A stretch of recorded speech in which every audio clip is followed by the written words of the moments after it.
Hello, my name is Hannah, a 36-year-old high school teacher who recently discovered that she might inherit over $4 million. Her family is already making big plans. Her husband, Walter, an office worker 3 years her senior, joyfully declared he had quit his job to start a business with the anticipated funds. At the same time, Hannah's mother-in-law is dreamily overseeing the construction of a duplex where they could all live together, featuring her ideal kitchen. Caught in the whirlwind of their plans, Hannah tries to intervene. "Wait, I haven't received any inheritance yet. Why are you quitting jobs and building homes?" But the enthusiasm is hard to curb. Her father-in-law even suggests a celebratory trip to Florida. In the chaos, despite the confusion and her rising anger, Hannah feels powerless. The thought of her family spending her potential inheritance freely troubles her deeply. This all started a few months back. Hannah's life had been a balance of teaching and raising her daughter, Samantha, who was born shortly after she married Walter. Today she is visiting her hospitalized mother with Samantha. "Oh, Grandma, it's been a while," Samantha exclaims, greeting her grandmother who caresses her hair with a frail hand. A mysterious middle-aged man in glasses leaves the room as Hannah enters. Her mother, with eyes sparkling a soft blue, assures Hannah that all is well. Hannah reminisces about her upbringing with her immigrant parents who had moved from overseas to run a business. Raised with love and financial stability, she credits her success and values to her parents who instilled in her the importance of education and hard work from a young age. A few years after my father's passing, my mother's health declined, and she was admitted to the hospital. With her health in focus, she handed over the family business to a relative, choosing to spend her days in quiet recovery. "I'm fine, Mom. Do you need anything?" I asked during one of our visits. Her reply warmed my heart. "Just having you and Samantha come to see me is more than enough." Samantha, my 9-year-old daughter, chatted eagerly with her about school and the latest book she'd read. Watching her, I felt a surge of pride. Though I may be biased, Samantha is a bright and honest child who's navigating her formative years beautifully. When we returned home, Walter greeted us with curiosity. "How's my mother-in-law doing?" After updating him, he shared tidbits from a seminar he attended, focusing on starting a side business. Walter's been keen on increasing our income, perhaps driven by a dissatisfaction with his current job, which isn't top tier but stable enough. Combined with my teaching salary, sometimes his eagerness for more financial gain, a trait he might have inherited from his parents, feels overwhelming. His parents have always had a knack for penny pinching, often awkwardly asking for money during visits, which has strained our relationship. They rarely spoil Samantha, not even with Christmas gifts. But fortunately, they live far enough away that our interactions are minimal. Despite these frictions, our home life is steady.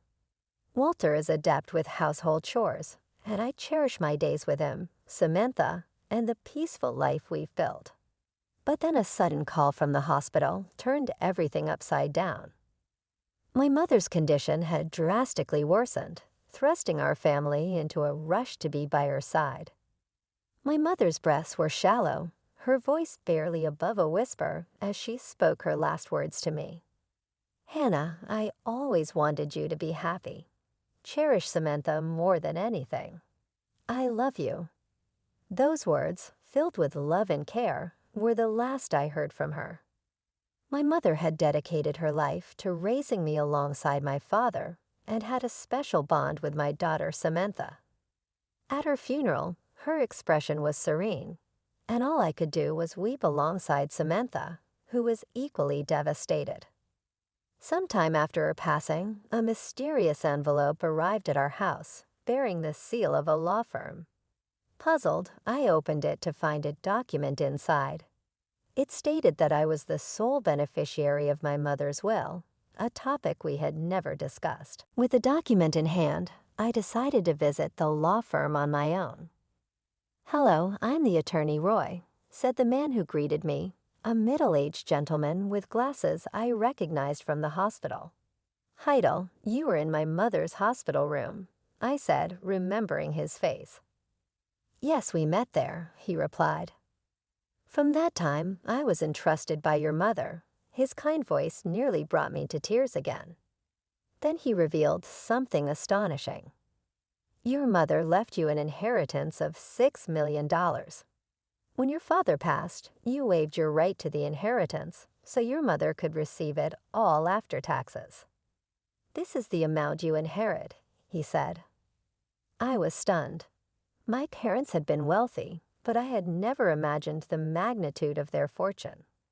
After marrying, I never asked them for money and avoided discussing inheritances, considering it bad luck. But here I was, feeling overwhelmed by this final gesture of love from my mother. "Your mother cared about you deeply," Roy continued, his tone reassuring. "She instructed me to assist you if necessary. Please feel free to discuss anything with me." Grateful, I thanked him multiple times and left the office feeling a mix of sorrow and gratitude. As time passed, the weight of this inheritance and my mother's enduring love stayed with me. Around the time of her 50-day memorial service, Hannah found herself increasingly troubled by her family's focus on the inheritance. Her husband, Walter, aware of her family's wealth from the days when her father ran his successful business, began to frequently inquire about the inheritance. Each time he brought it up, Hannah, still deep in mourning, asked him to drop the subject. He would comply, only to later revisit the topic, unable to hide his curiosity about the financial details. The situation worsened during the memorial service itself. Her father-in-law, perhaps trying to appear helpful, awkwardly broached the topic. "Hannah, if you're worried about managing the inheritance, we're here to help. We've dealt with family inheritance issues before. It can get tricky," he offered. His words, meant to reassure, felt hollow to Hannah, given his and her mother-in-law's usual disinterest in offering genuine help. 4 months after her mother's passing, Walter's patience seemed to wane. He confronted Hannah again, this time more directly. "Have you received your mother's inheritance yet?" Feeling a rush of discomfort, Hannah chose to mislead him. "The procedures are complicated, so not yet," she said. In truth, she had already secured the inheritance safely in a deposit box on the advice of Roy, the attorney, but felt it prudent to keep this information private. Walter seemed unusually cheerful as he retreated to the bedroom, leaving Hannah with a sense of foreboding. The next day, as she and her daughter Samantha were cleaning up after dinner, the doorbell rang. Samantha rushed to answer it, and when Hannah looked from the kitchen, she saw her in-laws standing at the door with Walter, who had just returned from work. Surprised and a bit apprehensive, Hannah wondered what brought them there. Unexpectedly, the atmosphere at home became tense when Samantha, sensing the growing unease, anxiously glanced at everyone before retreating to her room. At Hannah's urging, she asked, "What's happening here?" hoping to keep the situation calm. "We have something to celebrate today," exclaimed her father-in-law, clearly in high spirits as he pulled a beer from the fridge. Her mother-in-law, carrying the same buoyant mood, chimed in with a dreamy tone. "You've inherited over $4 million, right? We've already started on a duplex for us all to live together. It even has the modern kitchen of my dreams." Hannah, stunned, could barely process their words. "What are you talking about? I told you I haven't received any inheritance yet." Walter, her husband, with a look of satisfaction, revealed his plans. "I quit my job and decided to start a business using that inheritance," he said, assuming the money was already theirs to use. Hannah felt the room spin as her family's assumptions piled up. You've quit your job, and you're building a house. We haven't received any inheritance yet. Why are you acting like it's a done deal, ignoring her protest? Walter and her mother-in-law only grew more enthusiastic discussing plans for a trip to Florida before the duplex was completed. Then Walter, with a dismissive laugh, accused Hannah of being stingy. We've checked into it. You can't refuse an inheritance if you don't claim it within 4 months. So whether you processed it or not, the inheritance is yours. His logic was flawed, but he continued, fueled by misplaced certainty. Considering the scale of my father's company, it has to be more than $4 million. We'll live comfortably. Be sure to have the money ready for the duplex in my startup capital. Hannah's head spun as she faced the misguided enthusiasm and pressure from her husband and in-laws. Feeling trapped in a whirlwind of misunderstanding and expectation, Hannah was at her wit's end, overwhelmed by the audacity of her husband and in-laws who eagerly plotted to use the inheritance from her mother for their lavish desires. Though anger boiled within her, she couldn't bring herself to erupt, not with Samantha possibly overhearing from the next room. Needing to escape, she muttered, "I'm going outside for a bit." But her words were lost in their enthusiastic chatter about spending the inheritance. She left the house, wallowing in the cool embrace of the night, forgotten. Into the cool embrace of the night, she found solace at a hilltop park, a place steeped in memories of time spent with her mother. There, amidst the solitude, she allowed herself to cry, stifling her sobs. The injustice of the situation gnawed at her, her family's exploitation of her emotions, and their disregard for her feelings. Yet the thought of divorce tangled in her mind.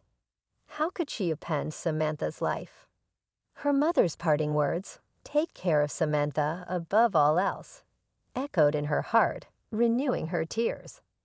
A gentle voice unexpectedly addressed her. Startled, she looked up to find a stranger offering a sympathetic ear. Their conversation over the next few moments provided a sliver of comfort. 5 days later, Hannah summoned her resolve, along with her husband and in-laws, to a private room in a local restaurant. "So you finally came back home. Did you withdraw the money?" they asked, almost immediately ignoring the palpable tension. Walter added, "You shouldn't leave home without telling your husband." Ignoring their probing, Hannah reached into her bag and placed a document on the table. It was a completed divorce notice. "Walter, I want a divorce," she declared firmly. The room went silent for a moment before her husband stammered, "What are you saying?"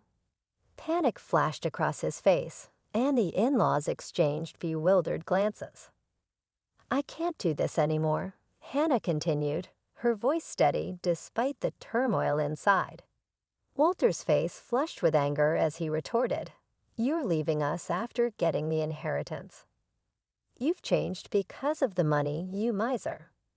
Hannah snapped back, her patience finally breaking. "Ever since I received my mother's estate, you've been out of control, quitting your job, deciding we'd live with your parents, planning to build a duplex with our savings, all without even asking me. I've had enough."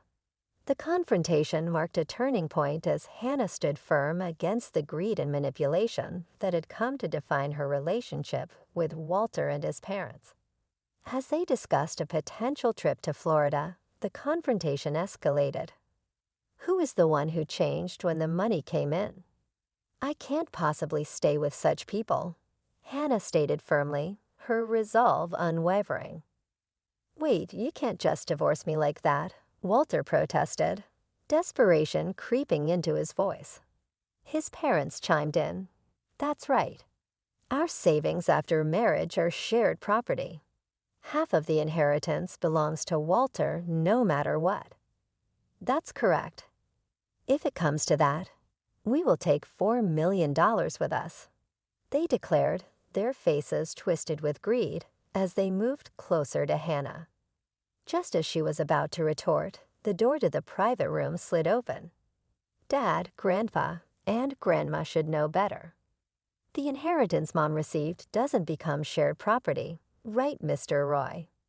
Samantha's voice cut through the tension as she entered the room, followed by Attorney Roy. "And who are you?" Walter demanded, his tone mixed with confusion and irritation. "I am Attorney Roy. Hannah's mother entrusted me with this matter, and I've been advising Hannah," Roy explained as he and Samantha entered the room. The room fell silent for a moment as Walter looked visibly flustered. "That's all well and good, but wait," Walter stammered, trying to regain his composure. "The inheritance doesn't become shared property." "That's correct," Roy confirmed. Inherited property from a deceased parent does not become shared property, nor is it subject to division in a divorce. "You've got to be kidding me. Is this a mistake?" Walter blurted out, his voice tinged with disbelief. Amidst the flustered responses from Walter and his parents, Hannah was taken aback by their blatant assumption that her inheritance was up for grabs. "In that case, it's even more reason not to divorce." "I'll cling to you no matter what," Walter exclaimed, his eyes bloodshot with desperation. "Stop it already," Samantha interjected firmly, her calm yet stern voice silencing the room. "Since Mom suggested divorce, has Dad ever thought about Mom once? Grandpa and Grandma only ever talk about money. They never once mention me. I can't consider such people as family." Hannah looked at her daughter, her heart swelling with pride, yet aching from the bitter truths being unveiled. The room echoed with Samantha's words, underscoring the deep rift that had formed, driven by greed and misunderstanding. "On the day I found myself overwhelmed by grief and frustration over my inheritance, it was Samantha who stood by my side. She came running after me, her words fueling my resolve. Dad, Grandpa, and Grandma are out of line trying to take Grandma's legacy for themselves. Mom, I'm on your side. Let's fight this together." Heartened by her support, I contacted Roy, the attorney, to set up this crucial meeting. In the meeting, my husband and his parents tried to sway Samantha. "Samantha, it's not like that. Dad wants you to be happy," Walter pleaded. His parents added, "You'd be happier living with us, wouldn't you?" "A child shouldn't interfere." Samantha, visibly frustrated by their words, stood her ground. "I'm going with Mom. I can't bear to be with you anymore," she declared, turning away to avoid their pleading looks. Firmly, I supported her decision. "We've made up our minds. Samantha and I will be leaving." Walter, now angry, retaliated, "Hey, I've never cheated, and you can't just force a divorce. I'll hire a lawyer. We'll get that money one way or another." It was then that Roy spoke up, his voice calm yet assertive. "The issue here is not just about the money. There are serious reasons to consider not continuing this marriage, Walter. You quit your job and used household savings without permission. You decided we all should live together, and now Samantha says she can't bear it. These are all significant points we can argue." Roy continued, "Moreover, your daughter recorded everything you and your parents said about trying to claim Hannah's inheritance. That recording can also serve as evidence." Upon hearing this, Walter slumped defeated, while my in-laws turned pale, realizing the gravity of the situation. The meeting, though tense, had crystallized our path forward, underpinned by the unwavering support between Samantha and me, and the competent guidance of Roy. A year after that tumultuous meeting in the restaurant, thanks to diligent legal efforts, my divorce from Walter was finalized. Samantha and I moved into the house where my mother had lived, hoping for a fresh start. However, our peace was occasionally disturbed by letters from Walter proclaiming his love and asking us to come back. More unsettling was seeing him loiter near Samantha's school, prompting us to seek legal help again. This time, we obtained a restraining order to ensure our safety. Life quieted down after that. Rumor had it that Walter and his parents did go through with building a duplex, but life was not kind to them. My retired in-laws had to return to work in a factory, and Walter struggled to find employment, eventually settling for manual labor. From what I heard from neighbors, the duplex was a constant battleground of arguments, earning them an unfavorable reputation in the neighborhood. Meanwhile, Samantha and I enjoyed our peaceful existence, supporting each other through everything. One day, Samantha expressed a desire to study abroad in the country where her grandmother had grown up. Seeing this as an opportunity to cut ties completely with my past life and start anew, we decided to move overseas. We used a portion of my mother's inheritance for this new beginning, a decision I knew my mother would have supported. Now Samantha thrives in her new school environment, and I have resumed my teaching career abroad. Every day feels like a step forward in our journey towards lasting peace. We hope to continue living these serene days, far removed from the chaos of the past.